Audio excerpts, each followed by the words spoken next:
We are reaching the end of TV show cancellation season, and it has been brutal. A lot of shows have been sent away. A lot of shows have been renewed, but less than usual. And it's interesting because the landscape of television has changed so much with on-demand and digital streaming, such as Netflix, such as Hulu, being major players now. Most cable shows don't reach network levels, and most network levels are a lot lower than they used to be. A lot of these are not getting a 2.0 or higher share of the ratings, and it's changing the ideas of what is getting renewed and why. A lot of shows that you wouldn't think would get renewed, for instance, like NBC renewed AP Bio, which didn't get the greatest ratings. I liked it because I like Glenn Howerton and Patton Oswalt, but a lot of the reason why it got renewed was because NBC owns and operates it. And they also renewed Brooklyn Nine-Nine, which they produced for Fox this whole time. And a big reason is to have that ownership and to be able to profit off that. And the idea that, I mean, Netflix has really changed the show, the TV show lineup. It's kind of like the network shows exist, and maybe services like Netflix could buy it or pick it up or put it in syndication in its own way. And it's profitable in this way now, which is a new avenue that we haven't seen before.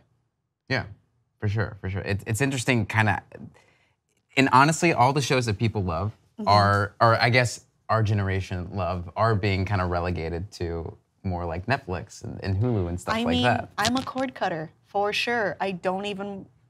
I think a big problem is, I snip it right when it's on, too. And I'm like, I don't care. I'll use metal scissors, pour water on it. You have a cat now. I have a cat now. Yeah. I have to be more safe. But I do support the shows that I like that are on network by watching them on the digital apps or on my computer, because that does show that someone is watching it. And I don't want a lot of these shows to be axed because of, we have this idea of the classic Nielsen ratings versus the digital ratings. This is what happened to Community years back. Yeah. How often do you think the people making these decisions are really looking at those digital numbers? And do they value those as much as the non-digital numbers? I think they're thinking of syndication, and they're thinking of selling it to Hulu or Netflix or something. Sure.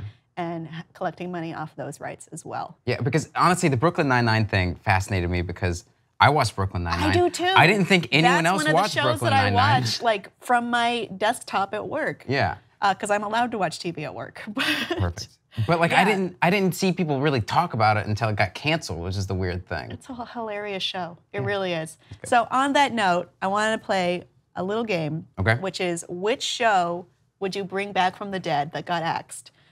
For me, it would have been Brooklyn Nine-Nine, but NBC did it for me. I think I would save the Fox comedies that got lost along the way, and that includes The Mix, starring Caitlin Olsen, who I adore. Yes. And that takes also The Last Man on Earth. Yes. Which I do watch, but I don't watch regularly, so I feel a little bit bad for You're that. part of the problem then. I can't watch it every week. I only have so much time. Time is finite. It's a straight line, Brandon. No, you just pause it. There's a lot of good stuff out there. I really want Last Man on Earth to come back because I was an avid watcher of that. It was a great comedy, and it ended on a cliffhanger.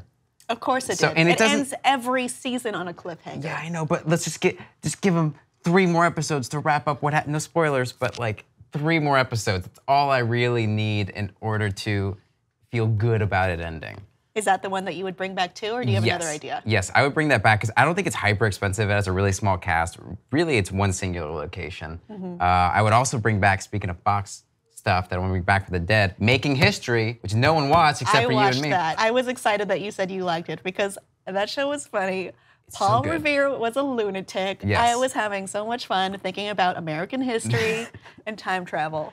That's all you need. I don't know if anyone else has watched that show, but I would definitely bring that one back. It was probably a more expensive show. I understand why it got cut, but now it's not available anywhere. I don't know where to find that show. Not even bootleg on YouTube? I guess I haven't. Not that YouTube does that. I have not checked out. I usually like non-illegal ways to consume my entertainment. Yeah, me too. So on that note, which renewed show would you kill? My choice is Last Man Standing, starring Tim Allen, which was brought back because Roseanne became so popular. You could think, is it because of the reboot factor or is it because of the Trump factor? I don't know. A lot of people who watch the reboot are confused by this Roseanne because Roseanne Barr was controversial at first because she was too liberal. Now she's controversial because she's too Trump. So I don't think The Last Man Standing or Last Man Standing was a very funny show. I've watched it before. I legitimately did not find it humorous. I find the other shows that got canceled on Fox much more funny and much more entertaining from a baseline perspective. Okay, well, I'm done ranting. Audience, which show would you bring back that was canceled?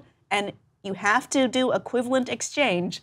Which show that is coming back would you kill in its place? Please let us know your thoughts on Facebook, on the Tweeter.